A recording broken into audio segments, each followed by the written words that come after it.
for coming and taking time from your Thursday evening to be together in this way. I'm just going to put the link in of our research group. I have a long link, but that is our research group. So my name's Emma. I'm a psychiatrist, psychotherapist, and psychedelic researcher. And after my work with MAPS in Montreal, I came back to Toronto, and with an amazing team, we were able to raise some philanthropic donations to establish the UHN Psychedelic Psychotherapy Research Group. And we really envision our work as having three pillars. So we do research, we do education, and we do clinical work. And so under research, we do both clinical trials. Our first clinical trial is now finally screening, which is a big milestone for us. And that is testing a psilocybin therapy for end-of-life distress in patients with advanced cancer. We're also really interested in naturalistic studies. I think there's a lot that we can learn in this field by studying people using psychedelics in the real world, so to speak. And so, for example, we currently have an observational study of 5-MeO-DMT retreat center on Bowen Island. And so it's prospective, meaning we follow participants before, during, and after the retreat. And we also have a qualitative component that we're analyzing to sort of better understand the 5-MeO-DMT experience, and that will then inform our research as 5-MeO-DMT as a molecule that we're planning to study as well at our center in clinical trials. Under education, we have a training program. Both Nikita and Sue completed our very first cohort. We have our third cohort of our training program coming up. I'll put a link in for that in a minute. And we also do public education. We have a conference coming up next week. It's a 2-day virtual conference on psychedelic medicine. It's very broad. So the first day is, the history, clinical applications, a clinical approach. We've got the legal aspects. And then the second day is going to dive deeper into some of the sociocultural issues. So I'm also going to put that link in for people. And today's talk is actually the very first talk from the conference next week. So if you do come, you can skip Saturday morning talk because you're going to get it now. And it's actually the talk that I'm going to give is a very, very broad overview of the field. We're going to go like far back in time to like the oldest archaeological evidence of psychedelic use in humans, all the way up to the present day and this kind of moment that we find ourselves in now. We'll talk about sort of the recent rejection of the MDMA product that Lykos put forward to the FDA and what are some of the implications of that for the field. So that's the intention of this talk. I'm going to share my slide deck. Please, as I'm going through it, if you'd like to ask questions, you can raise your hand. Otherwise, we'll definitely leave lots of time at the end for discussion. Where did my slide deck go?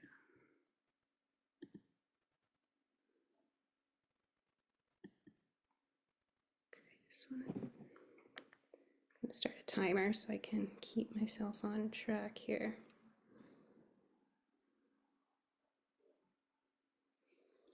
Okay.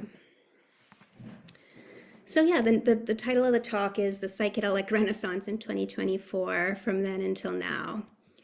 And we're going to go, I think I already kind of gave you a bit of an outline, but we're going to go to the remote past, and we're going to go to the more recent past, the beginning of the psychedelic renaissance. Then we're going to go to this moment that we find ourselves in and explore kind of both the hope and the hype on what's going on in the field right now and look at kind of future directions.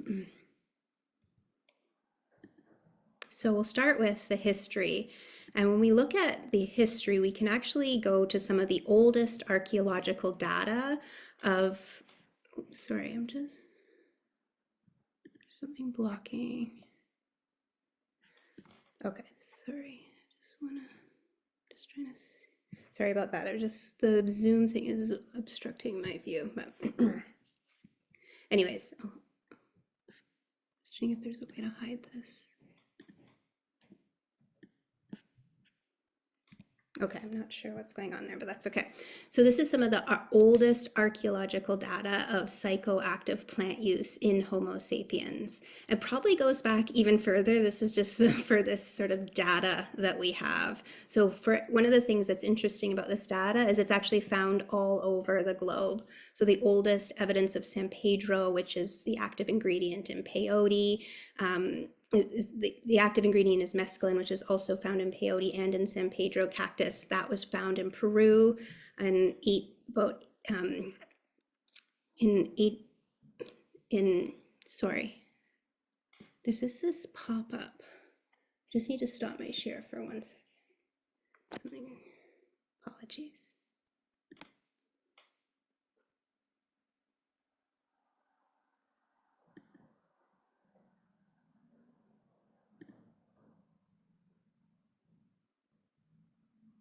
So we have about 8,600 years BC. We see hemp or cannabis use in the Japan area in about 8,200 years BC. We see the evidence of psilocybin mushrooms in the Sahara, the opium poppy in Italy, and peyote in Texas. And I think so the point of this slide is that humans have been using psychedelics all across the world for a really long time. It's cross-cultural. And even animals have been found to eat psychedelics. I wanted to say it's uniquely human, but even animals have been shown to use psychoactive plants. This is a really interesting, it's a 1,000-year-old ritual bundle that was found in Bolivia in 2010, and they radiocarbon dated it, so it's about 1,000 years old, and it's thought to belong to a shaman, and what it contained was the tools for snuffing hallucinogenic plants. And then they were able to test it, and they actually found evidence of 5 different plants, so plants that contain cocaine, DMT, harmine, bufotein, and possibly psilocybin. So what was interesting about this sort of archaeological finding is that they had never found that many substances in one ritual bundle before. And these substances actually come from really disparate and really far parts of South America. So it showed that some of these plants were moving far distances and may have been involved in trade. And what's also interesting is DMT and harmine are 2 of the active ingredients in ayahuasca. So this also indicated that these shamans had this intricate botanical knowledge of how to combine different plants to create different psychedelic compounds. If we look into the history of Western culture, the Eleusinian mysteries in ancient Greece are now, the archaeological and historical evidence is really showing that it was very likely that these rituals actually did use a psychedelic brew. So they started in about 1600 BC, and anybody was welcome at these. So you'd have slaves, men, women, emperors, and they would all come to do these secret rituals. And they imbibed a brew called kaikion. And it looks like it contained an ergot-based psychedelic. And when you read descriptions of these rituals, it was a lot about death and rebirth and connection to something bigger, connection to the divine, and coming out of the delusion of individuality. And so those rituals went on for about 2,000 years. The other thing that occurred in the West is there was this tradition of witches and cunning men that used psychoactive plants for healing, but due to the Inquisition and then the later witch hunts sort of between the 15th and 18th century, the church was very, very successful in essentially eradicating this knowledge. And so it's really been indigenous groups around the globe that have stewarded, honed, and developed these ways of working with plants and fungi to alter consciousness in the service of healing. And what's interesting in indigenous groups, and they're very different, each one has its own unique culture and unique ways of working with these plants, but they're not just used for healing. They're also used for rites of passage, for initiations, and for connecting the community to each other, for family healing, and also being connected to nature and to the divine, something bigger than themselves. And so this is a few examples. We have the Shipibo people in Peru that work with the jungle brew ayahuasca. We have the Bwiti tradition in Gabon that works with iboga, and the Maztec people in Mexico that work with mushrooms. And today there's a lot of issues that the modern psychedelic renaissance is really grappling with when it comes to sort of the indigenous use of psychedelics. So really one of the questions is, how do we honor these lineages without appropriating them?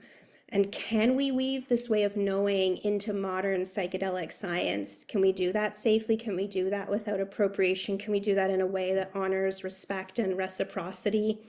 How do we avoid tokenism? How do we build culturally sensitive protocols for Indigenous clients? And how do we avoid the extractive practices that really entrench colonialism and neoliberalism?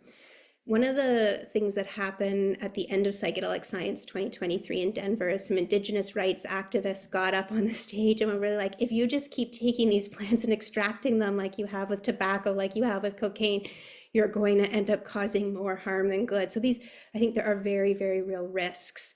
And so the field is grappling with what do we do with that? And I don't have answers, but it's a really important conversation to be having. And Indigenous elders teach about respect and reciprocity and that connection to the land. And one example that comes to mind is participatory research, community-based research, where the groups that you're collaborating with first are they develop all aspects of the research process with you. So they're involved in design, they're involved in, it's completely transparent, and they consent to every aspect of the research that's going to happen in their community. And there's very clear benefit sharing. So this isn't just, colonial researchers going into a community extracting knowledge without actually really sharing both profits, power, and knowledge, and in a kind of a profit sharing, benefit sharing way. So that's one example. And I put a few organizations up here that are doing really great work in this area that we can kind of look at for inspiration. So I'm sure a lot of you already know the modern history of psychedelics, so I might kind of move through this a little bit more quickly, but I think we can really put the beginning of modern psychedelic research to the discovery of LSD by Albert Hofmann. And he originally synthesized it in 1938. At the time he was studying an ergot fungus, trying to find, I think it was a respiratory stimulant.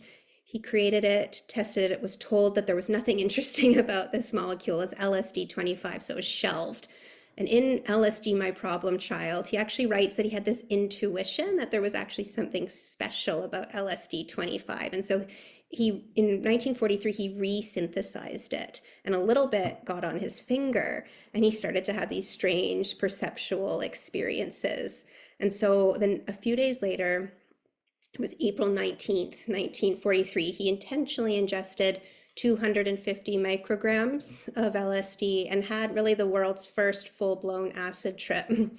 And it was wartime, so he had to take his bicycle home. His assistant had to help him on his bike to get home. He had a wild trip, and he realized that this molecule does in fact have very, very interesting properties in many ways. And so Sandoz then started making it, and it was called Dilicid, and they actually started sending it out to researchers and therapists all over the world to start testing it. So I always say it was a lot easier to do psychedelic research back then. They would just send you LSD, you could take it, you could try it. It's a lot harder now. And with this first wave of psychedelic research that really happened in the 1950s and 60s, one of the hot spots was actually here in Canada, and that occurred at the Hollywood Hospital in Weyburn, Saskatchewan, sort of between 1957 and 1968. And so these two men, Humphrey Osmond and Abram Hoffer, were really key in kind of establishing this research program in Canada. And there was over 6,000 supervised LSD trips that happened at Hollywood Hospital. Their main focus was alcoholism, but also anxiety and depression and marital discord. And they claimed really high success rates. The research wasn't as rigorous as it was today, but they weren't getting really negative outcomes. They weren't finding really significant safety issues. And they're credited in kind of the larger first wave of contributing the use of eye shades, this method of going inward, paying attention to set and setting, and the use of classical music. What's really interesting is there's this documented in this book, A Culture's Catalyst, that these Abram Hoffer, Humphrey Osmond, and two other of their colleagues were invited, and it was the Red Pheasant First Nation, and they had they had the only legal chapter of the Native American Church, and it actually was in Saskatchewan. And these researchers were invited to sit in peyote ceremonies with these indigenous elders. And they really do credit sitting in these ceremonies with being really important in their understanding of the importance of set and setting, and for some of those contributions that they made to the field. And one of the things that, this book was then written about, and I read a review of this book, and I'll just quote. The review said the book is both patronizing and sympathetic, supportive and paternalistic. And what's interesting is they do very much advocate for Indigenous rights in the book, but they're still grappling with some of those same issues that we're really grappling with today around appropriation and, what is the appropriate use of this knowledge and how do we credit it and what is reciprocity? So I thought that was interesting. So if you want to read more about this phase, I highly recommend Erica Dick and Jesse Donaldson's book, The Acid Room, which really goes into a ton of detail of what was going on at the Hollywood Hospital. But really from the first wave, we learned that there's good therapeutic potential, especially for alcohol use disorder, end-of-life distress, and depression, anxiety. The studies didn't have the same ethical standards, the same scientific rigor. The follow-up periods were short. There was poor description of the therapeutic effect. So there were certainly challenges, but this got shut down not because it was unsafe. We'll get to why it got shut down in a minute, but it wasn't because they weren't getting good effect or that it was unsafe. The other thing that was really interesting in the first wave, it was very common to dose therapists and doctors and have their own experiences as part of their training and to better understand what their patients were going through. So about 40,000 patients were treated and 1,000 studies were published during that time. So then LSD started moving into the culture in the 1960s. The genie is out of the bottle, so to speak, and it really becomes a key part of the countercultural revolution, the resistance to the conservatism of the 1950s. It was closely connected to the Vietnam War peace movement. And I believe it was 1963, Timothy Leary was fired from Harvard. He was previously a professor there. He was studying psilocybin there, and he left academia and really became this countercultural icon, saying, turn on, tune in, and drop out was his famous phrase. The backlash started by the mid-1960s. The media reports changed. It started to focus on the dangers. And by 1968, LSD was illegal in both the US and Canada. And what was interesting is in the 1960s, Canada was developing the Controlled Drug and Safety Act. And what that act did, it was the act that actually creates these schedules of medicines that we're still dealing with right now, like Schedule 1, Schedule 2. And so the idea was medicines that were scheduled were dangerous, and then other ones that were not did not have to be scheduled. And it was Senator Molson of the Molson Brewing family that played a key role in advocating that tobacco and alcohol should not be scheduled. They were safe drugs, and LSD is dangerous, so it should be going in a schedule. And I can't help but thinking, what would our society be like if we had scheduled alcohol and tobacco and allowed LSD to be considered a safe drug? Things might look very different. By 1971, the UN had sort of declared for all its member nations that these psychoactive drugs should be controlled. Same year, 1971, Richard Nixon declared the war on drugs, declared that Timothy Leary is the most dangerous man in America, and medical research really started to halt. So we now have a 30-year pause on the research. Not a lot happened, especially in North America during that time.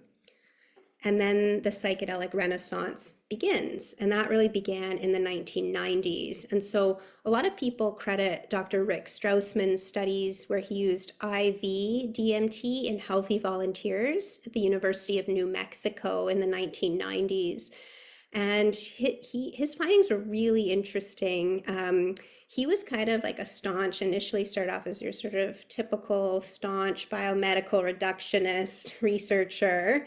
And the experiences that these participants had on these intense IV DMT were so transpersonal and so big. So he would talk about these encounters with entities, these alternative dimensions, spiritual revelations, and he ultimately concluded that neuroscience alone wasn't a framework that was big enough to understand these people's experience. And I think it's interesting. He ended up shutting down the research because of that tension. And this is a tension that the field still grapples with today.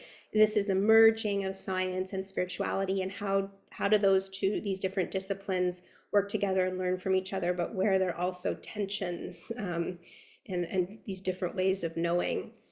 The other group that was really kind of key in pioneering the psychedelic renaissance was the group at Johns Hopkins, led by Dr. Roland Griffiths. And these seminal studies that were published in the early 2000s used high-dose psilocybin in healthy volunteers. They were finding that 70% had a complete mystical experience, which then positively correlated to changes in their behavior and attitudes. And they really showed that this was safe, at least starting with these healthy volunteers. So that was key in kind of opening up the psychedelic renaissance.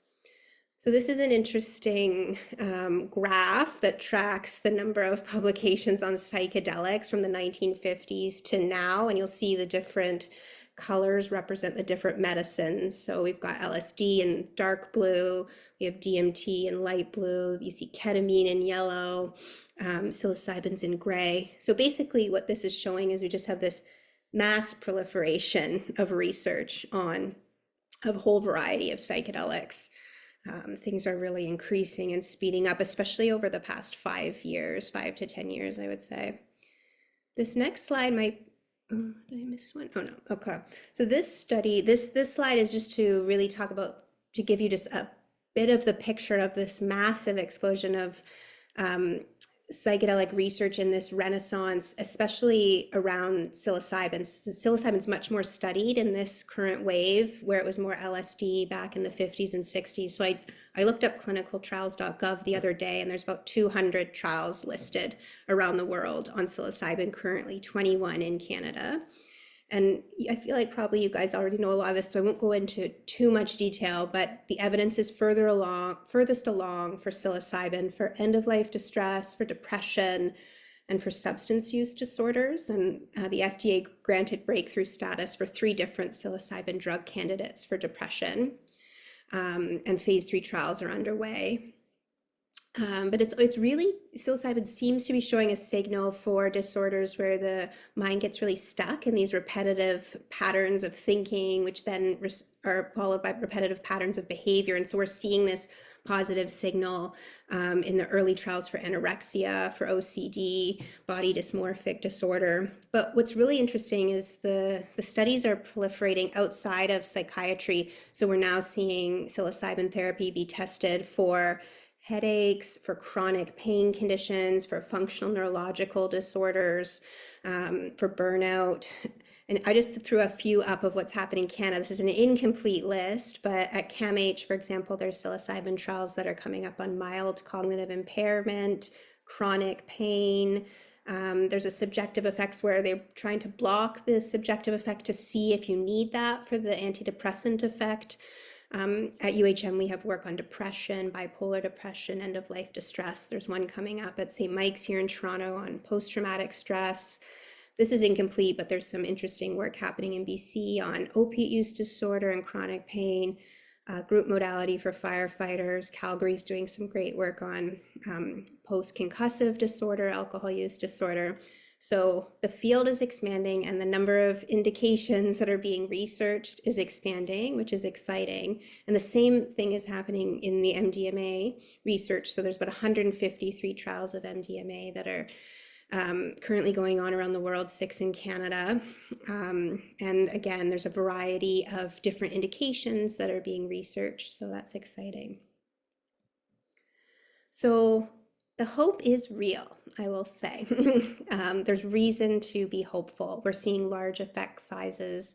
We're seeing quite overall a very tolerable safety profile. And we're seeing shifts in treatment-resistant conditions where we haven't had new treatments in decades. So that's really exciting. And I put up a few of kind of like the really key early studies that can get us excited.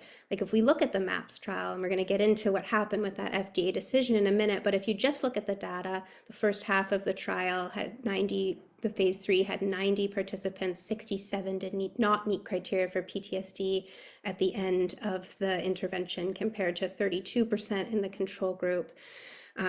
Substance use disorders, it's just a pilot study on tobacco, but it showed that there was an 80% abstinence from tobacco at 6 months and 67% at 12 months. Like these are kind of unheard of in the treatment of tobacco addiction to get abstinent rates like that. So that needs to be replicated, and that work actually got a $4 million grant from the NIH, and that randomized control trial on that intervention is underway right now. So the hope is real, and that hope then has led to this big proliferation of for-profit companies. So there's an interesting article on psychedelic commercialization. I cited that there, and I will make my slides available. And so there's a whole bunch of different companies, and I'm going to talk about some of the corporate risks that I see. I want to be very clear. I think companies and for-profit entities are an important part of this ecosystem, but there's also good business and bad business, and I think we've seen both in the psychedelic field. So I want to talk a little bit about, I'm going to skip to this, what are some of the risks of corporate creep? So I think one of the kind of central challenges is that when you're a for-profit entity, you have a fiduciary and legal responsibility to your investors and to make a profit and to the patient's healing, and the patient in a way is the product. And that creates, I think, very real tensions. And one of the tensions is this profit pressure, which can lead to a lowering of the standard of care. Same thing with wanting to scale. So there's this pressure to scale to make a profit, but then we start scaling back. And so we see, oh, maybe you don't need 2 therapists. You can just do 1. And maybe you don't need 3 prep sessions. You can just have 1 prep session. Oh, maybe you don't need any therapy. You can have an app do your therapy. And so it's scaling back like large components of this intervention when we don't yet have data that that's safe. And I think that can kind of create real risks. And the other thing that happens is then the price can sometimes get raised, or it can be very, very expensive. And so now we have a treatment that's only available to people that can afford to pay for it. And so we're just then entrenching inequality in our society, which I think is another real risk that we have to be aware of. The other thing that is common is corporations sponsor research, even in public academic institutions. It's very common. And what happens what can happen is it creates these conflicts of interest, and where the corporations are more likely, these trials with the conflicts of interest are more likely to favor positive results and minimize adverse events. And there's definitely a publication bias. Like it's much easier to get a positive trial published than a negative trial. Nobody's talking about the trials where people didn't get better, but we should be, because we need to understand what happened there.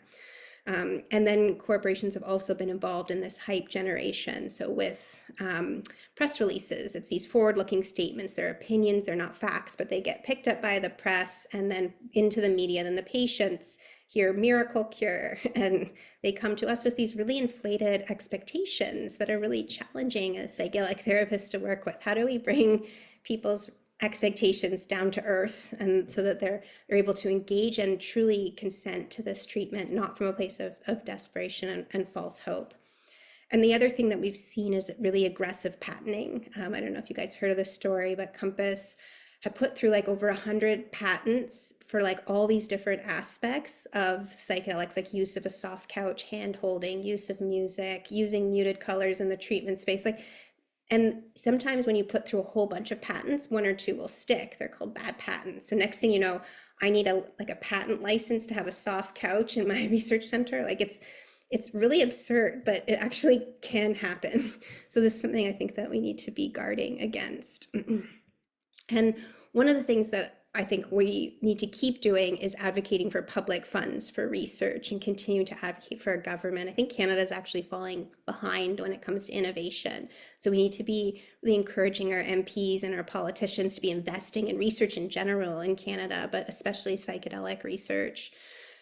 As the evidence base builds, we really want to advocate for inclusion. I'm from Ontario, so we call it OHIP, but whatever your BC and other versions of like the public insurer. I know Quebec had some success. Dr. Farzan had advocated to allow the Quebec version of their public insurance allowed them to have two doctors bill for a psilocybin session. So sometimes we get these windows of opportunity in policy where change, like I'm thinking this is going to take 10 years and then it happened in Quebec. So you never know, sometimes advocacy and policy and political maneuvering is just going to be a really important part of moving things forward. And then there's a couple groups that are actually fighting these bad patents. And one is the Freedom to Operate, a nonprofit.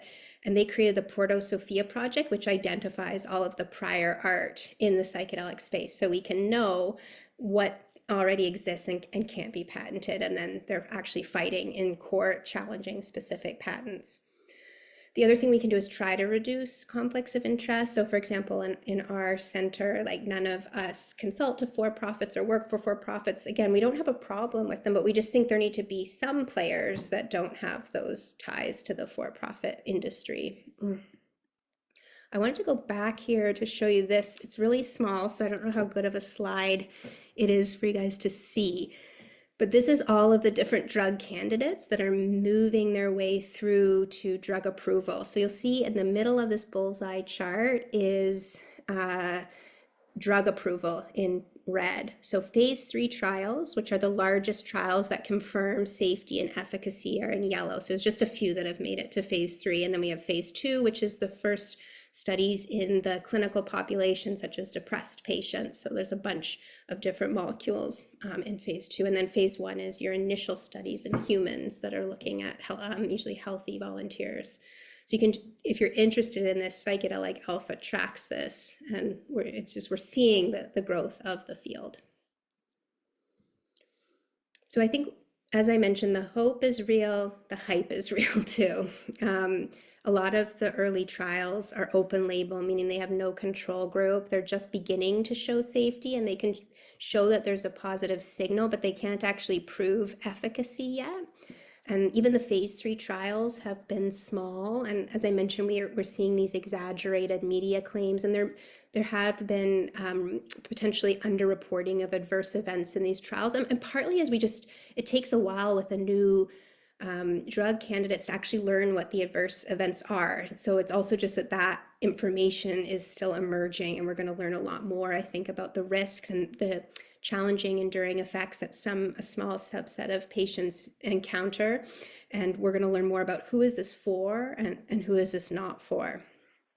The durability of the effect is still largely unknown. It does seem to be durable for MDMA, for PTSD. So the follow-up studies did show that people who got better stayed better.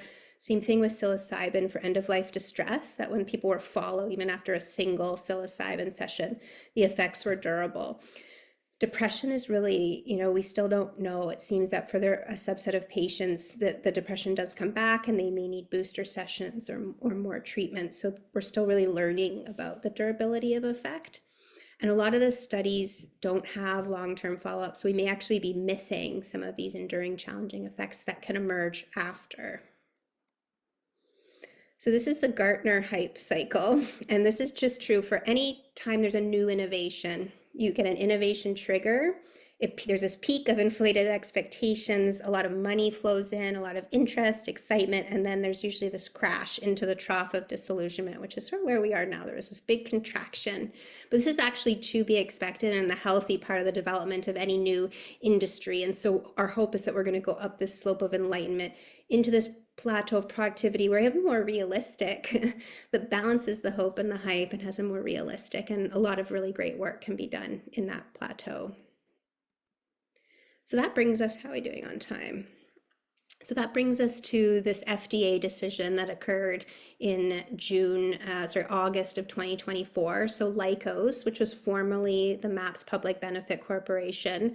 So up until about a year ago, most of the research that had been done on MDMA therapy had actually been done on about $150 million that was raised philanthropically. And so MAPS was initially a nonprofit and then also had a public benefit corporation.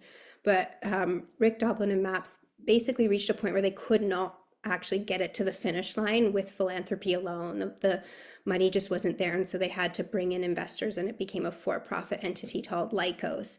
And they submitted the new drug application to the FDA in 2024 for, I don't even know how, it's I've never said it before, midomethamphetamine. Yeah. Your guess is as good as mine of how to pronounce that, but it is their MDMA product. And in June of 2024, this advisory committee was convened, and they voted 10-1 that the benefits do not outweigh the risks, and 9-2 that the evidence does not prove effectiveness. I think that there's been criticisms of this advisory committee process. One of the challenges with a lot of the people on the committee had no real understanding of psychedelics. They weren't well versed in psychotherapy research. And there's multiple times if you watch the AdCom where they talk about, I'm out of my lane, I'm out of my depth, but they still have this voting power and power to influence the FDA's decision. It's a non-binding vote. The FDA could have gone against it, but they actually didn't. So the FDA ended up aligning with this advisory committee, and in August of 2024 issued what's called a complete response letter, which essentially is saying that more research is needed before this can be approved. So this was really, I'd say, a pretty big setback for Lykos. They had to let go of 75% of their staff. They were about to focus on commercialization. They had to go back to being a research and development company, major restructuring. A lot of leadership left. They brought in new leadership from the pharmaceutical industry who had had success with moving drugs like Spravato, which is S-ketamine, through the drug development process. So what can we learn from this? What were some of the key issues? So there's this issue of functional unblinding. What that means is, especially in psychedelic research, it's pretty clear when the patient gets MDMA. So the patients often know and the therapists know. And so it's very difficult to blind psychedelic research. And that creates a challenge for our normal double-blind randomized control trial, which is considered sort of like the gold standard of evidence for drug research. So MAPS was well aware of this program. Rip Doblin negotiated what's called a special protocol assessment with the FDA back in it would have been probably in the mid to early 2000s. And they looked at different options. So one option to try to overcome this is to use what's called an active placebo. So they talked about using a low dose of MDMA, comparing, say, 30 milligrams of MDMA to the standard dose of 120. The problem with that is 30 milligrams of MDMA just makes people really anxious. So it actually has an anti-therapeutic effect, which then makes the treatment look like it's performing better than it would.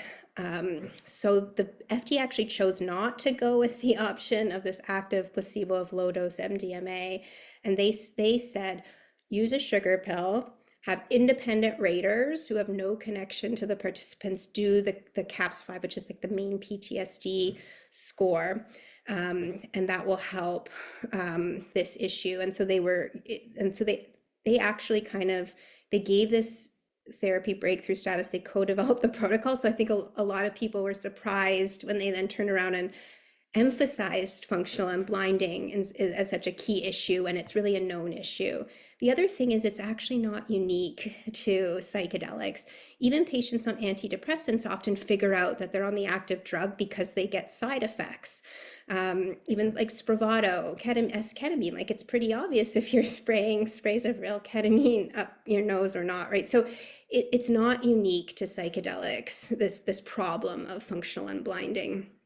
And it's a real kind of issue that the field's grappling with. I don't have good answers to it. People talk about what are the different placebos that we could use that might mask it. How do we measure expectation? How do we measure blinding, and whether people think they got the treatment or not? So we can certainly measure it. The other thing that they brought up was this idea of a selection bias. So 40% of the sample of the MAPS trial had taken MDMA before. And so they argued that that means that this is a self-selecting group that's more likely to say that this works. But when you analyze the data, the people that had taken MDMA before and those who hadn't did equally well. So that didn't really stand up in the data, but it was really focused and emphasized What I find interesting is I'm trying to running our first clinical trial. We also have our special access program, so the patients are referred to us. I often find that it's patients who have tried psychedelics before that are most interested in enrolling in these types of trials. And I actually don't think that's a bad thing. They have a sense of what psychedelics is. And I actually think it's a fit, right? Like it's a fit for this type of treatment. If you're open to new experience, you might have an easier time surrendering. You have an idea of what a non-ordinary state of consciousness is. And I will say that when my patients have used recreational psilocybin or MDMA without therapy, not in a clinical setting, it's not curing their PTSD or their end-of-life distress. They've just had the experience. So it's bringing it into a clinical environment with therapists, with a therapeutic protocol is really key to the healing. Where I think we might need to do a better job as researchers. I think the patients in the MAPS trial, and some of them have gone on the record talking about this, they felt a lot of pressure to be part of this movement. And I do wonder if there was this unconscious pressure to get better or to maybe over-report that they were getting better because they don't want to let the movement down, and they want to help all these other patients get access to it. So I do think we need to do a better job, and we're really trying to do this at our center, of letting patients know this is an experimental treatment. We don't know if it's going to work. If it doesn't work for you, we're going to support you through that, but we actually really want to understand that. It's okay if it didn't work. We want to understand why it didn't work for you. That's super important. That's a contribution to trying to take off this pressure on them to get better so that they are contributing. And I think we need to have better separation between our roles as advocates and researchers, because I think that sometimes those roles, especially with some of the people involved with MAP, started to get blurred. And I think that can, again, create some of these types of pressures. The other really big thing that the FDA was grappling with is what to do about the psychotherapy. This is a complex intervention. The psychotherapy is a huge part of it, as is the therapeutic alliance, as is the drug, as is the patient. And the FDA doesn't regulate psychotherapy. What I think we've seen since this FDA decision is some of the other for-profit players are now trying to distance themselves from the psychotherapeutic component. They're calling it psychological support, and I think there might be a pressure to minimize it. And I think there's a real risk of that because insurance companies are only going to pay for what's included in the phase 3 trial. So if we start pulling back the therapy now, some patients might need more and it won't be funded later. So I think we really need to be careful about trying to pull that back and actually really fight for the full integrity of the intervention and try to get that approved. I also think we need better and longer term follow-up to really see what happens to people, 1, 2, 3 years out from these studies. And I would say in the MAPS trial, that was one of the things that we struggled with MDMA is such a connective drug, and it makes people very connected to their therapists. And then when the trial's over, if people don't have family or community to connect to, then they can start to close again. And the termination phase of the trial can actually recreate abandonment wounds and be quite challenging for people. And so I talk about this in a later slide, but one of the ways around that I do think is group interventions. I think the power of group and community it might be more effective and will help with some of that problem of people opening and not having anybody to connect to. I want to make sure there's time for questions, so I'm running out of time. I will just say that these are some of the ethical dilemmas that the field's grappling with that I really think we're going to need to continue to think about. How do we make our samples more diverse? How do we deal with truly consenting people for this treatment? How do we work with the increase of vulnerability and suggestibility and transference that happens in psychedelics?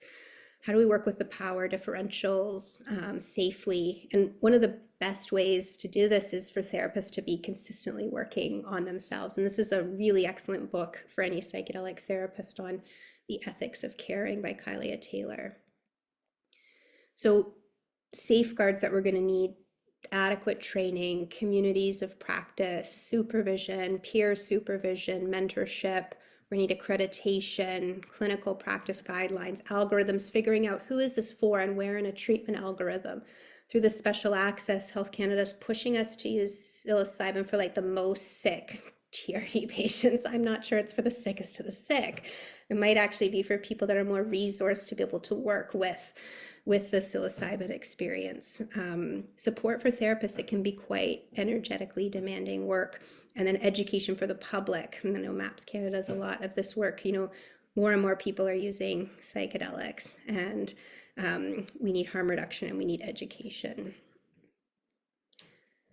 So this is my hope, is that as the field continues to evolve, we'll see improved diversity, we'll see more research on the psychotherapeutic component, we'll see studying of real world outcome data, naturalistic studies, we'll see group interventions, we'll see peer support. There's some really interesting models of veterans that have gone through the MDMA trials, have gotten better and then been brought back to lead peer support groups of other veterans going to get MDMA. So as people heal, then they can give back, and it creates this sort of meaning and purpose for people, and then it also is more cost effective. So there's multiple ways that that model can be really helpful. I hope we see more patient involvement in leadership in this field, highlighting their experiences, their experts, and they're an untapped resource. There's some really interesting work happening in global psychedelic mental health as well. And then, as I mentioned, this increased need for harm reduction. So there's our group. And this is our upcoming conference. So if you liked this talk, you want to hear more, we have a 2-day conference that's starting next Friday. You're all very welcome. I put a code there. If you're interested, I'll put that in the chat as well. If you're a therapist, we actually have a 100-hour training program, and the application for the next cycle closes on November 1st. So I'll pop that in the chat as well. But I really want to make sure that there's some time for any thoughts or questions or discussion on what you heard. Thank you so much, Emma, for that presentation. The narrative, I know some of this content, but the way you put it together and your narrative around it was some of the best. That was one of the best I saw. It was really engaging and informative and really sunk in. So great presentation. Thank you. Thank you. Are there any questions that people have for Emma? You can unmute yourself, and Jan, go ahead. Hi, can you hear me? Yeah. Oh, great. I just wondered, in your presentation is to include the work of Stan Groff.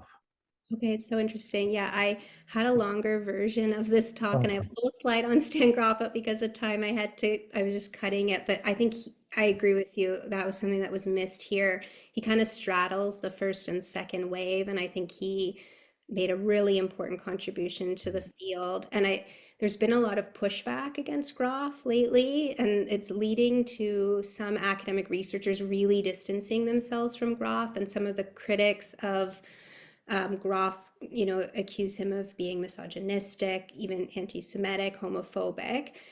I think that we don't need to throw the baby out with the bathwater. Maybe not everything he wrote in his prolific 40 years of writing stands the test of time, but he has huge key contributions to the field. His cartography of the mind, the psyche, from his thousands of LSD experiences and the creation of breath work, really emphasizing the inner healer, really emphasizing the importance of therapists doing their own work, emphasizing making the experience bigger as a way of healing. So he's been very influential in my own thinking about the field, and a lot of the teachers in our program as well.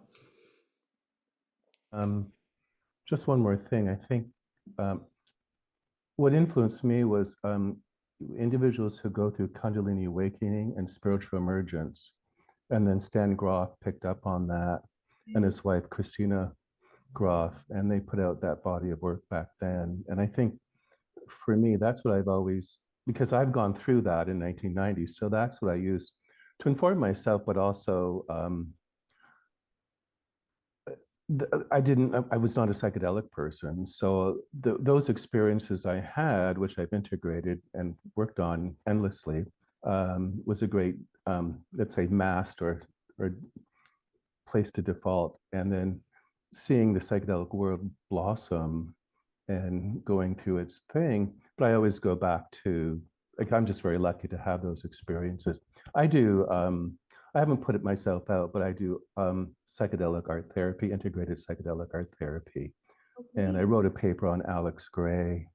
Wow. But I'm an oddball and I don't fit in. I'm happy to be an outsider. And I've been always trying to fit in. And then that's why I just wanted to contribute. But the work of Stan Groff is a really great place to default to, you know. Mhm. So, Yeah, absolutely. I would agree with you. Yeah, him and Christina wrote that book on spiritual emergency, and they also had a sort of a cartography of different types of spiritual emergencies, and of which one can be a Kundalini awakening, which isn't necessarily an emergency, but can be for some people. And so, yeah, that work is really interesting, and I think important to integrate because psychedelics can trigger some of those spiritual emergencies. So we need a framework for recognizing them and then working with them. So one of the things that you touched upon a little bit that was interesting, it was about the special access program. Mhm. And, we, have learned from our special access program community of practice, some experience of how that FDA decision has impacted applications for MDMA. So that's interesting too. And, also just how research, the special, and you mentioned the special access program is meant for, end of life, like life-threatening serious conditions. So, and that's our only legal route of access for therapeutic use. So that it's not necessarily a good match all the Mhm. time. I would agree. And they're very much, research focused. So it's like whatever the research has been done on for the dosages that was done in the research, but it's not giving a lot of room for therapists to work individually with their Mhm. patients. So, do you have any thoughts on that?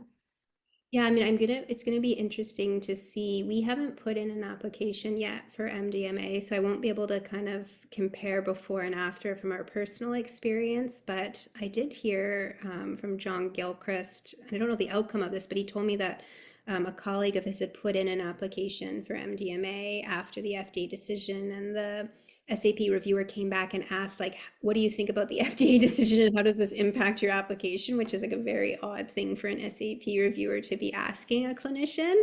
And, Health Canada's stance has been that if there's phase 3 trials and if there's enough evidence, then that can sort of justify the use in special access. So I think it'd be hard for them to backtrack, but I worried after I heard that story. I don't know the outcome of it. Like, are they going to get stricter now that after this FDA decision? So I don't know yet. I would Mm. agree with you that I think the SAP, so it's patients have to have like treatment refractory conditions, life-threatening component. They have to have failed like a lot of treatments. And I'm finding in my applications for TRD, they're getting stricter in that, like compared to a year ago to now, like they're coming back and wanting to know why every drug in the CanMat guideline, which is like hundreds, hasn't been tried. And so I have to go through and like justify why this patient didn't want to take lithium. And it's so I am noticing they seem to be getting stricter. I'm not sure what that's about. It feels somewhat precarious, I guess. Like, on one hand, I'm like very grateful because, in the States and in most other countries in the world, you actually can't even have this option at all. So there's, at least there is some access, but I think that I worry about what the future of that is, how strict they're going to get, and that it pushes us towards only like the sickest of the sick. And as I said, those aren't always the patients who are most equipped to really benefit from the therapy. Thank you. Are there any other final questions? I'm going